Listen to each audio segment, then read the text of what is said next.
Off our Facebook Lives again. I used to be the founder of One Shift, which got acquired last year, and now doing Tammy with my business partner Jess, Glenn, and also Skilled. The first one for the season, if you want to call it, we're kicking off with Levi, the country manager of Deliveroo. Now Levi's going to introduce himself and talk a bit about kind of his startup journey, Deliveroo's, and kind of where things are going, and I'm going to start sharing everything, so over to you. Hey guys, so I'm the country manager of Deliveroo. We've been in Australia for just under 2 years, and it's been phenomenal since we've launched here. We launched in Melbourne and Sydney, and since then we've been growing across all different cities and now operate in 9 cities around the country.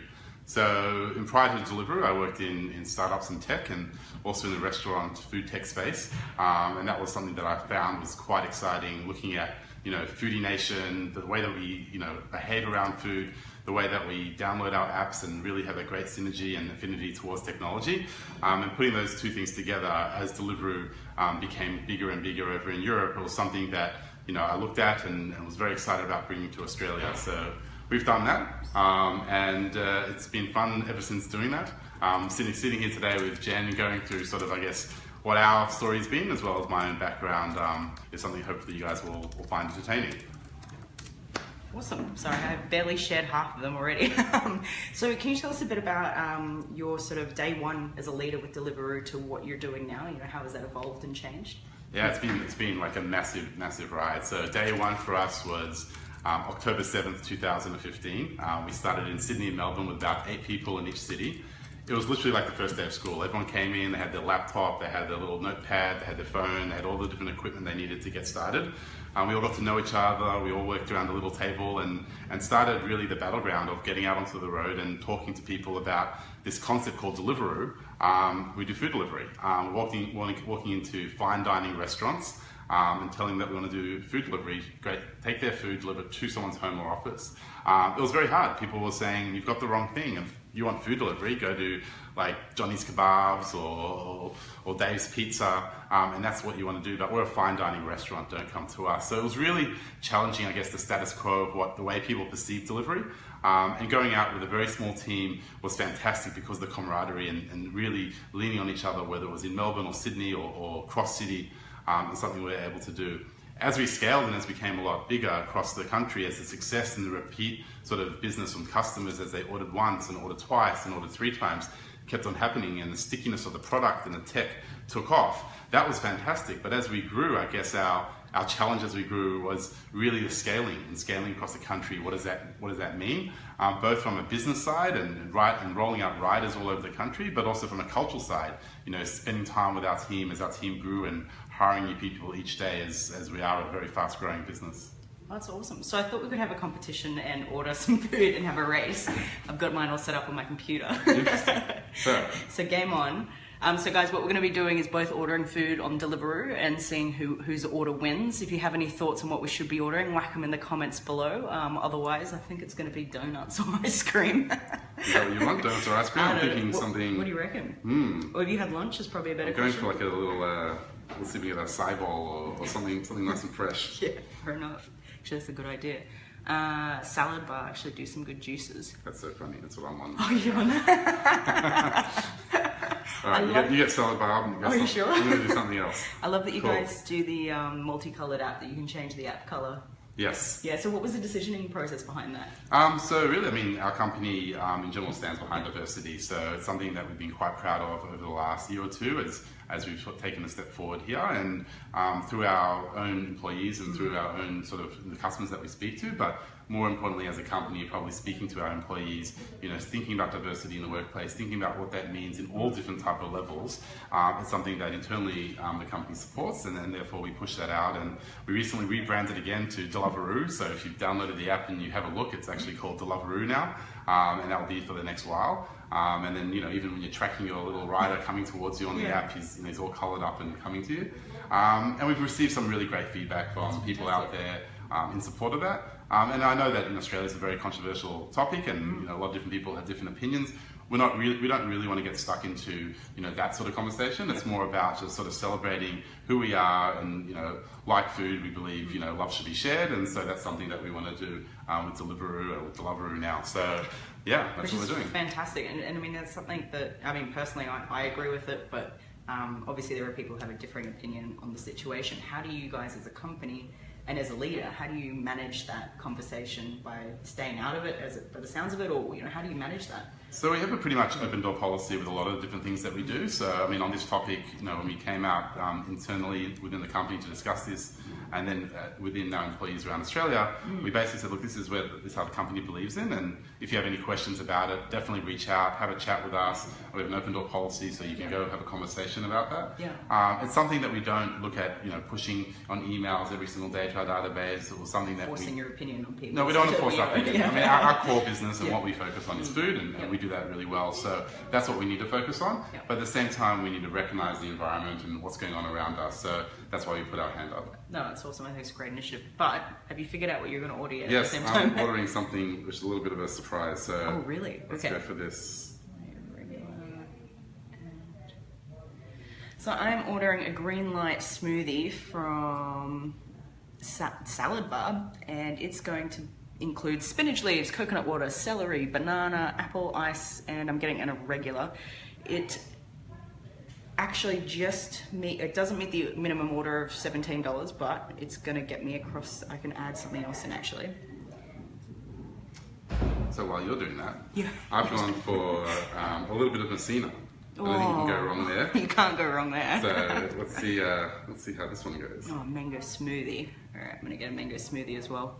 I'm sure I can sell that off for free. Okay, tell me when you're ready. Oh, right, we're going to checkout. Add $4 to proceed. Good to go? Good to go. 3, you'll go. We're going. Yeah. You done? You've been done? Oh, Yep. What is my expiry? Wait, I wouldn't trust me ordering things online either.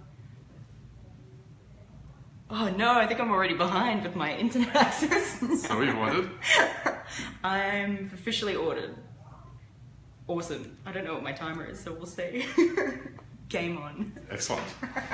So while our awesome things are turning up, hi Carrie for joining. So as a leader, I think that's something, you know, there's a lot of startups that have to figure out their own style, what works with their teams and things like that. So what are the hardest lessons you've learned as a leader, and what have you changed to, you know, hopefully continue to grow and be a better leader? I think the biggest challenge that we've had, and biggest challenge I've had, is scaling our business across, you know, as I said, starting from 8 to 16 people to have 80 to 100 people in our business across Australia, and that's a huge change in, you know, under a year and a half. And realizing that as we grow really fast and being fast growing and jumping out there and doing what we need to do, that's fantastic from a business perspective, but from a people's perspective, we need to look inwards and see it's great that we're opening up new cities and we're opening up new areas and bringing thousands of restaurants and riders onto the platform, but what are we doing about our people, and how do we be transparent? And remembering, I guess, that we're part of a global business, and so, you know, being one of 12 countries has really awesome, you know, sides to it. But the other side is also knowing how to sort of transcend that information down to everyone on the ground. So there are things happening in London, in France, in Singapore, in different countries that are really relevant to what's happening in our country. So being able to let everyone know on a regular basis, you know, how we're tracking as a company. So one of the things we've done is internally we release our P&L to our employees, and so they're able to sort of see where we are as a business and really have that faith, A, where the business is going, but B, also very importantly, to know that often when you're hitting the pavement, you're doing your work every single day, you don't necessarily see the bigger picture of what you're doing and how that really affects, you know, the lay of the land in Australia or globally. And so by sharing that with our staff, they're able to see, you know, when they sign a restaurant and they talk to that restaurant and get it on board, or if a marketing exercise works out really well, how that actually hits the bottom line and what difference that makes. And by doing that, I guess we're empowering, you know, our staff and our people to really understand the impact they're making. Yeah. We know that lots of times people are talking about, you know, how do I measure the impact I make in a business? And it's very hard to do that without having sort of that transparency. Oh, definitely. And do you find that staff you're attracted to that in the job interview process? Do you find better talent by kind of creating that sort of open door policy? So it's I think it's been a moving picture all the way. So all these things that we're doing, there's a lot of things that we've done as a business in the last probably couple of months that have really, changed the way that we do this.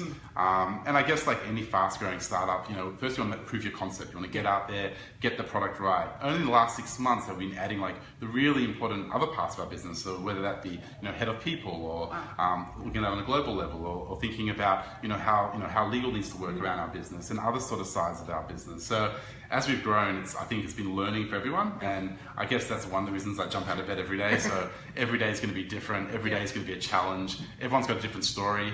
So it's really understanding that and making sure that we're listening. So I guess that's the biggest part. That's a really good point. I mean, I think people have this perception that, Deliveroo is this huge global company.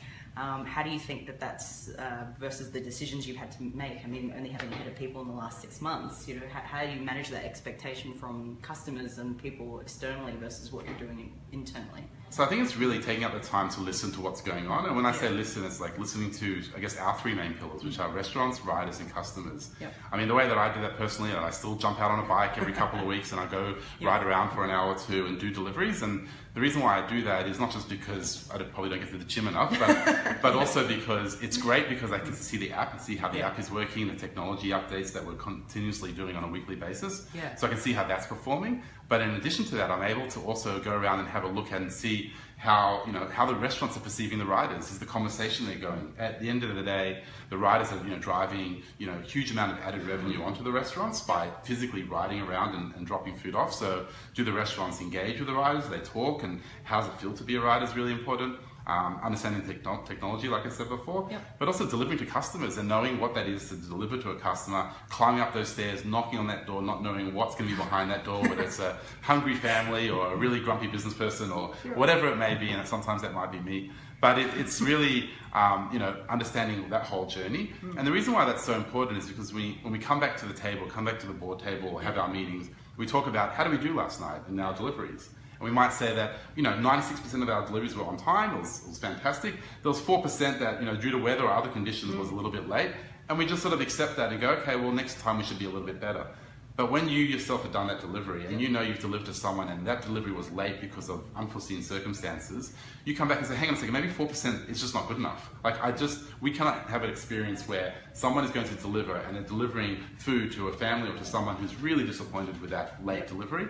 So that 4% becomes actually a focus point, where before I think it's very easy to get stuck in zeros and ones and numbers and basically saying, yeah, it's okay, overall we're doing well. So it brings, I guess, the humanity back to what we do, and it is hospitality. So whilst we are, machine learning and algorithms and all that sort of flying, we still need to have, some of that interaction. That's fantastic. And so with your marketplace, I mean, you have lots of different elements, customers, riders, the restaurant or the career drivers and the restaurants. How do you bring all those elements together to make sure, I mean, for double-sided marketplaces, the biggest challenge is how to make sure that you have enough people in the right place at the right time? Yeah, so I think that's what it is, boiling down to our algorithms that we have. Yep. So the algorithms that we have are both predictive and historical. So we're able to look at a restaurant, for example, that may have been on a Friday night, their prep time, the time it takes to make the food might take them 20 minutes or 25 minutes, but on a Tuesday night it might take them 15 minutes. And by doing so, we're able to take that historical data, put in weather conditions, other conditions, and really work out how long it should take for the riders to get there. And most important thing for us is to give our customers transparent timing. So when you use the app or the website, you're able to check on and see 10 minutes away, 20 minutes away, 15 minutes away.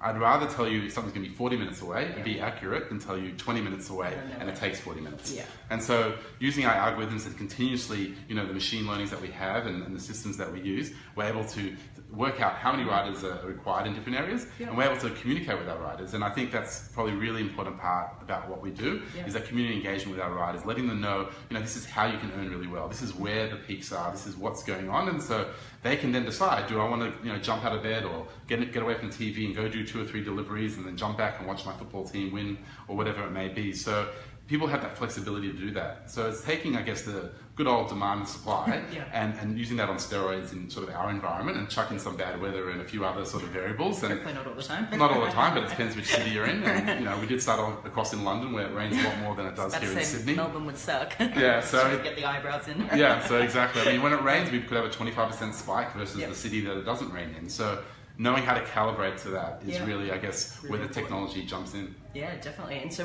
all this amazing technology infrastructure that you have now obviously is phenomenal to be able to support this kind of company. Day one, though, coming into Australia, how did you make this all work? Or Yes. even globally? So day one, it was really good, globally. So it started 4 years ago, and that was our founder, Will Shu. He spent literally before he started the business about 9 months on the road as a rider, as a bike rider, and he did that, and because he wanted to really understand what it is to deliver, similar to sort of what we do now, to understand that. Because he needed to understand where are the pain points in delivery. It's been around for 10, 20, 30 years. What can we do different that's going to make the customer experience? And so what we think about is obsessing over the customer journey. Yeah. So if we flip back to when we started here in Australia, I guess the hardest thing was, first of all, convincing people to start and join Deliveroo. Nowadays, you put an ad up for Deliveroo and you get, hundreds of applicants, which is fantastic. But back then it was going out to people saying, hey, there's a company called Deliveroo. It's a crazy concept. Yeah, we deliver food from A to B. I mean, that's how we, at a very light level, that's what people would think about. But once you look into it, it's actually there's a whole different world going on there, really understanding what is happening in a restaurant, what is one cuisine versus another cuisine, bringing great brands that you recognize instead of having a Russian roulette sort of platform where you don't know what you're ordering. So I think that's where we've challenged the status quo, both on a selection and then on a service in terms of how we work with our riders, how our riders deliver, whether it be, we're vehicle agnostic, it might be on an e-bike, it might be on a bicycle, it might be on a moped, it might be on a motorbike, all different types of two-wheel transport generally. So I think taking all that in consideration, you've got your great selection, you've got awesome service, and price, making sure that we have a really good level of different prices. So, whether you're looking for high-end or mid-end, depending on what you want, there's something for everyone's palate. That's awesome. And what about, what's the best hack that you've learned as trying to get it from day one to the quickest growth kind of thing? So growth hacks are really interesting. So I think everyone gets hungry every day, right? Everyone gets hungry. I mean internally, with our development team, which is quite a large team based in London. They went through lockdown. I remember last year for a good month or two, just to shave off like a minute off delivery time. And it doesn't sound like a lot, but to hungry or hangry customers, they're sitting there waiting for food. It was something that was quite important. So that's more on the tech side. On the growth sort of hack side, when we first started, it was really literally getting out on the streets and flyering, speaking to people. And I think that's something when you think about startups, we all have great ideas, and I think everyone's talking about this idea, whether it's local, overseas, and we get so caught up in our own ideas, we don't often get out and speak to the customers or go out on the street and talk to people. And I think that's something that even true today, is important to do, to go out and understand, have that, that language that we can talk to, the narrative, just the general conversation, as I said before, listening to what customers have to say, riders have to say, restaurants have to say, and taking that back. So for us, the growth hack was we used to work from like 9 to 5 in the office, and then 5 o'clock, pens down, everyone put on your Deliveroo jackets, get out there with flyering, go onto your main streets, whether it be Surrey Hills or Darlinghurst or CBD or in Melbourne or anywhere, and really start flying and talking to people.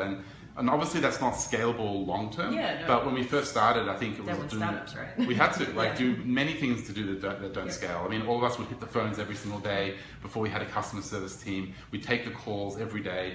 We go out, we do deliveries when we're short of riders because nobody really knew about Deliveroo then.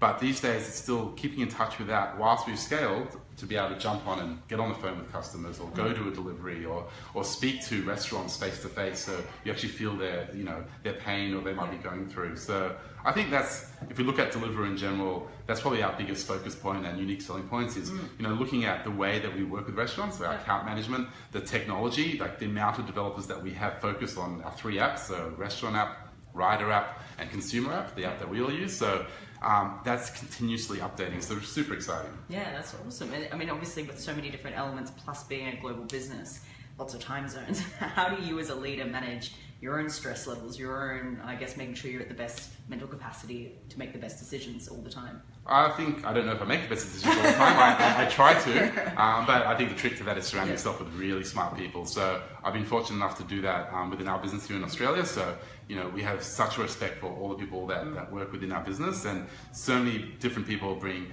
things that you'd never think about to the table, and you cannot expect to come up with all the ideas, and by surrounding yourself with the right people is number one. I guess, being part of a global company is really exciting. You've got to, we sit with 12 countries, so, or 11 including Australia, 11 plus Australia. And so looking at those 12 countries, we're able to get quick learnings. Something worked in France, so that's fantastic. Let's roll that out in Australia. Yeah. But more, what we get excited about is the things that we roll out in Australia and they take off, and then you find out they rolled out in Belgium or rolled out in Singapore and other sort of places. And so you get to have that ability of doing that. Yeah. I guess the hard part is that Australia being 9 hours behind, London in the winter, 11 hours behind in the summer, 6 p.m. our time when we're sort of getting through towards the end of our day. London and Europe are turning on, so we jump onto video calls with all the other GMs or even the staff, across our business. Are jumping onto calls with, the sales team or the marketing team or the corporate team or all the different type of teams that we have out there so that we can share those learnings. So it is challenging on that side. We balance it up by, I guess, having a lot of fun in the office. So we can start later in the morning. There's table tennis or free food on Fridays or, different type of things that we do. And we're always eating. So there's always, some food or drink coming through the door. Deliveroo 10 kilos when you first started? Yeah, so I'm still working on that. And that's half the reason why I do ride every couple of weeks to sort of work that down. But in terms of, just really, I guess, focusing on what we do, but also understanding to have fun. Yeah. That's one of the things that are super important to us. But at the same time, it is challenging working with these time zones. Oh, of course. So mental health then, as a leader in so many time zones and working with so many different elements, what do you do to kind of keep us there? Yeah, so I think mental health is quite obviously personal. So everyone's got their own sort of ways of dealing with having space or doing different things. So, in our company, we do meditation twice a week and we have yoga once a week. So we do that in each of our offices. And I think that helps people just stop and realize that it's okay to stop. It's okay to just take some time out. On a personal sort of level, me just sort of jumping out there and going riding and doing that is great for me. But also, I do like to walk to work when I can, do other sort of stuff to sort of think about sort of other things apart from being in front of a screen 24/7, because I probably am in front of a screen or if not connected to one in my hand. So I think switching off is really something that I'm pretty focused on. So on the weekends, trying to switch off as much as possible. Yep. But then during the week, I'm pretty wide, pretty on. So yeah. And what do you do to keep learning as a leader as well? So we just released across Australia and globally this opportunity for our staff to learn. So there's new courses that we have out there. So we initially put courses out internally, but we partnered up with another agency out there that can do courses for our staff. So our staff, and including myself, can jump on there. You don't necessarily have to choose a course that is related directly to your work. You might want to learn about leadership, knitting. You might want to learn about public speaking. You might be someone who's nothing to do with public speaking, but it's an interest. Sorry. Yeah, you're en route? I don't know where I am. Let's have a little look-see. Doing a status update. Maybe I can show you. Oh, sorry. I'll get you a screen first. So here we are, on the way, coming towards. Let's see what happens. I'm on the desktop version. So no idea, but 240 or 230 to 240 for an estimated delivery. Have you got an estimation? Yeah, mine says 9. So what does that make it? 235? It might be bloody close, just saying. So with, I guess, sorry, I'm just trying to straighten up the camera very subtly. There we go. So then with, hiring people, obviously having the right people in the team makes a huge difference to, a business's success. How do you attract the right people without having a brand? Is where you guys are now. Yeah, so I think attracting the right people is tough. Like in terms of culture, just manifesting, having great culture. Being in the food space. One of the things we find, we work with a lot of corporates, and we go out there and talk about ordering Deliveroo, and we find that big corporates out there, the first thing that goes in the office is the kitchen, because they need more office space. Office space comes at a premium, and one of the things that we talk about when we talk to officers is it's not necessarily about a slide or a table tennis table or some sort of activity. Just eating food with each other really makes that difference. Talking to each other, getting away from the screens. And I think when you talk about culture and think about our average age in our company in Australia, about 27 years old, 28 years old. So most people, it's their first, second or third job, really passionate people who want to get out there and do things. So we look at sort of people's energy, we look at people the way, and different people, more want to be more social than other people, so we need to look at that quite carefully. Yep. It's more about having common goals in terms of what we want to do. We're a fast-growing company, and many people come to us and they tell us that they, I ask them, why do you want to join Deliveroo? And so often the answer is because I've been working in corporate for my life, and I'm really, it's too structured for me. I'm really looking at Deliveroo. It's fast-growing. I want that freedom to go out there and do different things, and not have that sort of structure. Yep. So we talk to them, and it's funny because 2 weeks later they're in the office going, I don't understand, there's no structure around here. How can I not do anything? And it's like, well, we told you there's no structure. We're still, trying to learn out, how to do different things ourselves, even though I believe we're getting a lot better. But it is really, understanding as an individual, what we are, who we are. We look at our values, so our values are about being straightforward, being respectful. So you can be straightforward and call someone out on what, maybe something you don't agree with. But be respectful about it. And we're all there for a common goal, and we have very passionate people in our company, and sometimes the KPIs are competing with each other, but at the same time recognize that and learn how to be respectful. Having fun as well is a big part of it. So if you're not really into having fun, then probably doesn't fit into Deliveroo. You got to really, our top value is give a shit, really care. It sounds like all airy-fairy, but every day we're dealing with technology, we're working with people and riders, and in a very passionate space where people care about the food. It's very timely. You need to care. Don't be complacent, right? Like think about everything that's around you in our environment. Look at that as ways of leveraging to make you jump out of bed and make you get more energetic. So I think we go through that sort of process as we speak to people and really see, I think, what drives them. We hope that we make the right decisions, and so far I would say that I think we have. You've got a question from Jess Glenn, my buddy at Tammy. Have you seen an uptick in productivity since introducing the unlimited courses? What's the most left of field course that someone of the team has done? And I'm assuming besides knitting. So definitely there's been a really big upsurge. We've been talking about this in our company for about 6 months, and we're dealing with a company that has over 1,500 employees globally. It's a big thing to roll out, so getting the right sort of partner involved and the courses that are available was a big deal to do. But now that we've done it, I think we've had about 200 people enroll in courses already. Wow. So that's really exciting, and that's globally. And here in Australia, I think it's sitting about 15 or so, and we've launched this about 3 weeks ago. People are also being not too quick to join because they want to study. There's hundreds of courses to choose from. So rather than push people just to do a course, we'd rather you choose the course, and some courses are a month, some courses are 8 months. So you need to choose which one that is right for you. But we've had people like getting into, we don't have any, all our technology is based out of London. So we don't have any developers here in Australia. They're all sitting in London. It's a massive team over there.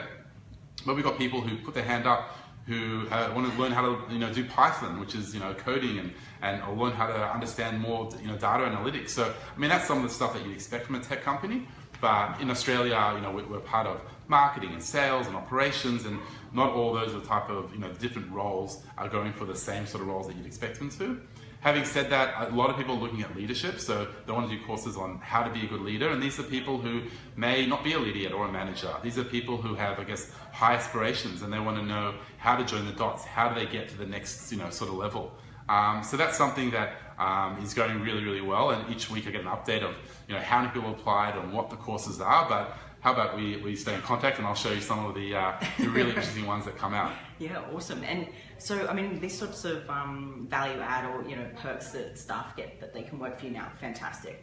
But how, there's a lot of day one startups or first couple of years startups, who watch this sort of stuff. What, from your learnings, what would you do now if you were starting again that you can obviously afford and that are manageable at that sort of stage? Yeah, so I think also looking at what we do and understanding the size of our business, I think it also draws back to focusing on one thing. So really focusing. Often, and I've been involved in other startups before, and often you get this urge that when you have a startup where you've got 1 or 2 people within your business, that how do we scale really quickly? Like, how do we start off here in Sydney and grow that massively and be across Australia globally? Or look at the business itself. I think this is my driver calling me, so just hold on. Hello? Yes, on level 2. We're on level 2. Damn it.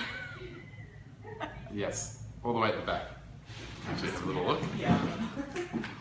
If you walk through the stairs. Hang on, grab. Okay, here it comes. Okay, thanks. Yes, I wonder what Jen's going to eat, because I didn't really see her menu.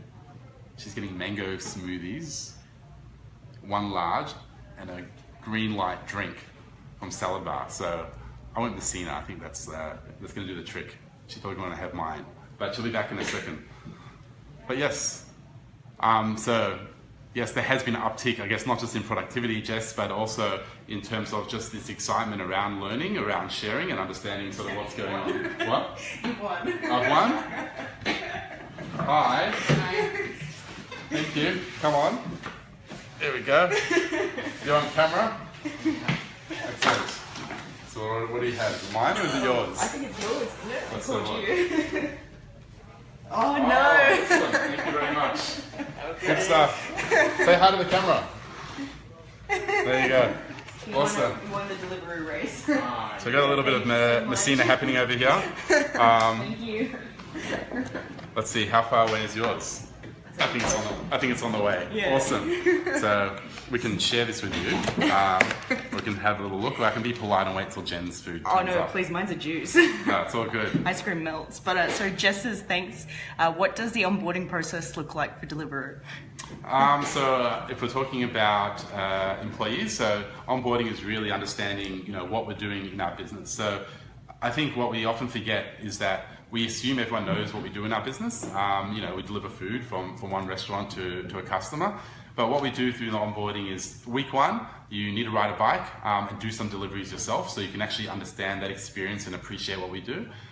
Week two, you need to be jumping on the customer service line. So, you're talking to restaurants who are calling up and having issues maybe in their restaurant, or speaking to riders who maybe something went wrong with their GPS and they can't find where they're going, or speaking to customers who are wondering, where their food is. So it's really important that you do, work and ride as a rider. You do actually get out there on the phone. So that's from the external perspective. Internally, we try and match you up within, so if you come as an account manager, so you're working with the restaurants, try and pair you up with someone in operations who's working with riders and throughput and all the other sort of metrics that we look at. We try and share that around. It has been a little bit more challenging as we've got a lot bigger and open up 4 offices in Australia, so Melbourne, Sydney, Brisbane, Perth. But as we do that, we do have times where we bring people from different cities to the head office, which is based in Melbourne, and they're able to sort of jump into the different areas. So that's the first part. Obviously, ordering food is a big part of it as well. So we order food for the office every week, and if you're a new employee, you probably get to order food for the whole office and see if you make friends or don't make friends. So that's always fun. But yeah. So this is from Carrie, what has surprised you about Deliveroo customers so far, besides their love of food? Yeah, so what has surprised me, I guess, about Deliveroo customers in general is that, okay, looks like we're still going. We'll just go grab it. You need your food now. Okay, food's coming left, right and center here, it's all happening. But what surprised me at Deliveroo and with the customers specifically is that the majority of our customers haven't really come from a background where they've been ordering food. Their lifestyle didn't necessarily dictate to them, that they've got to order food from a delivery service, every single day of the week. Winner. Oh, here comes. Lucky last. Here we go. Great. Awesome. Thank you very much. Thank you so much. Great. Have a good day. Have a good day. See you. Bye. Yes. So now we've both got our food. But yeah, so the majority of our customers in the last year and a half since we've launched in Australia have never ordered food delivery before, or have ordered maybe once a year. And now they're coming back weekly ordering, more than weekly, every second day, every day. And so that surprises me. I thought that, coming, into the market with a really strong product, a really great offering of selection of restaurants and great service, that we would get many different, I guess, people from existing platforms jump across and come to Deliveroo. That's happened, but the majority of our customers, through word of mouth, from seeing our great riders that you've seen today, riding around the streets, piquing their interest and going, hey, what's going on with that? Who is that? Who's Deliveroo? And I've heard about it. And word of mouth is, the first 2 years of our business was the most powerful thing. And that's how we grew our business, across in the UK through word of mouth. And then also here in Australia, word of mouth is really what drives us. So in terms of that customer experience, the 80% of our customers haven't ordered delivery before. But in the last year, it hasn't stopped coming. It's very, very sticky. But if any fish burners want some free ice cream, if you bring up some spoons to the level 2 boardroom, it's here. We have lots of good ice cream. Otherwise, mango smoothie. I'm going mango? Yeah. Cheers. Cheers. We lost. No. So do you always win on the racing delivery? No, so we often put it up there for test, and when I say I don't win because someone else in the office wins. Fair enough. But yeah, we love doing that. So we always look at sort of, where we're going. Obviously, we build our areas that we deliver in so that from, kitchen to customer, so it's about 6 minutes. So if you're looking at your ordering time, I might say 25 minutes or 30 minutes, depending on the type of food that you're ordering. So all the food's fresh, it's made straight away, so we want to understand the prep times. But being that we work on our areas so that they're only going to be a few kilometers radius, so from you, only a few kilometers away you can order, it's really important to our partners that we do that. They care about their product, they care about the way that it travels without spilling, or the ice cream hasn't melted. That's really surprising that nothing's gone anywhere. Exactly. So, we care about the product because we know our restaurants do, and so does the customer. So we're able to really have that in a very short amount of time, and it's something that, we look at why customers order and reorder, because they can look at the app, they can trust the time that's on the app, and they can look at that and go, 25 minutes, great, I'm going to hard day at work and jump in the shower, finish the shower, come out, the food is there. I travel a lot, so I usually order when I land in a city, and so by the time I get home or to the office, right then and there, I'm getting out of the taxi, and there you go, here's your food. So it's really something you get to bank on. Yeah, no, that's awesome. And has there been any interesting stories of deliveries that you can say? Yeah, so there has been some that probably can't say on camera, but otherwise what's really interesting is that this hasn't happened to me, but you can actually write notes when you're ordering food, and when you order food you can sort of I'm on the 3rd floor or the 2nd door on the right, so we've had quite a few interesting people, like on a Saturday morning, say, hey, can you please we've got a hangover, please pick up some Panadol on the way over here, I'll give you a $10 tip. We don't endorse these things, but the messages come through, and so people write funny things to the riders to try and incentivize them or help them get out of trouble. So that's always fun. Have you had anyone locked in a room or something accident and they've had to get a Deliveroo? We've had a rider locked in an elevator. Oh, no way! Yeah, so he got into an elevator, started going up, but because he didn't have a pass, he couldn't really get out at any floor. Oh, no. So going up and down, but then eventually, and because it was a late night, there's not always someone on deck, but eventually we worked it out by calling the customer. But yeah, there's lots of different fun and stories that happen, and I guess that's what you get when you go out there and ride with the riders. You get to hear their stories firsthand of what's going on, whether it's a flat tire and a drama, or whether it's actually going out there and realizing that, hey, I'm knocking on the door, open it up, it's a house party, they come in, have some food with us, or stick around. They're like, yeah, I can, but not for long. And I guess that's the flexibility the riders can choose. Hey, I want to stop for 5 minutes and have a party, I can, and get back on the bike. So yeah, there's lots of fun and good things to have. Oh, that's awesome. And so for day one startups, what are the 3 things that you think that they should know or do before starting, or while they've just started? Yeah, so going back to what I said before, is focus on what you do really well. Focus on your core. We do food delivery, we do food, we do drinks. We're not going to step out of that. We're not going to start delivering pharmaceuticals and other sort of small packages, or utilize the rider fleet in different ways. It's about focusing on food. And in any other startup, I'd say the same thing. Focus on your core. Get that right. You always have the temptation to get out there and maybe add this feature on, or add that feature on, or maybe we can try and instead of just being here in Surrey Hills or wherever it may be, open up in 3 different states at once and get that really big spread, but yet you haven't really had any customers on board, or you haven't learned. So I would say focus on what you do, stay small, really excel and do well at that, get returning customers. As you see that, start to build your business. But also I think pricing and costs is really important. I speak to many different startups who start off with the free model. They want to get it out, their product out there, get people using it, start looking at data and all that type of stuff, and they do that for 3, 6, 9 months. And then it comes to that hard point, they're like, okay, this is great, we've got hundreds of users or thousands of users, but nobody's paying for it. I think I can monetize, so I'm going to start charging either per delivery or whatever it may be, or a subscription or whatever you might do. And so it's a really big sleepless nights about what I should charge. And then often people, they just go in too low. They go, look, I don't want to shake the boat too much, I'll come in at $1 a month or whatever it is, so I can prove that people pay for it. The hardest thing you'll have in life is to increase your prices, but also people perceive value. I mean, if you're building and working on a premium product that you've thrown your life into, charge accordingly. Don't rip people off, but charge accordingly. And so set that price right. You can always, if you think you overshot the mark a little bit, you can always do your 2-for-1 deals. You can always do your, buy now for 3 months and all that sort of stuff, but maintain your price. Because at the end of the day, if you do start charging and you lock yourself in at a really low amount, you'll never be able to actually be profitable. And all that work that you did, it will just be, you'll be as cheap as today, and then tomorrow someone will beat you because they're cheaper. If that's your unique selling point, your cheapness, then you're probably not going to last very long. Yeah, that's awesome. And lucky last question is one I always ask: if you had a superpower, what would it be? A superpower? Yeah. It's a tough one. Probably, I don't know if it's a superpower, but be able to travel in time and go back and probably correct some of the things that I probably should have done a little bit better. Won't ask what they are. No, so I think everyone's got stuff that they could do better. I probably wouldn't want to go too much. I wouldn't want to go too much further in time. I think not knowing what's ahead of you is part of what we are as human beings, and I think it is that challenge. Knowing what's ahead of you and knowing all the answers that's no fun in that. I think we need to make mistakes. We need to fail. We need to understand what it is to succeed, and the challenges are there. Without that, I think we take it for granted, and we lose that edge. So we're always fighting against what tomorrow will bring.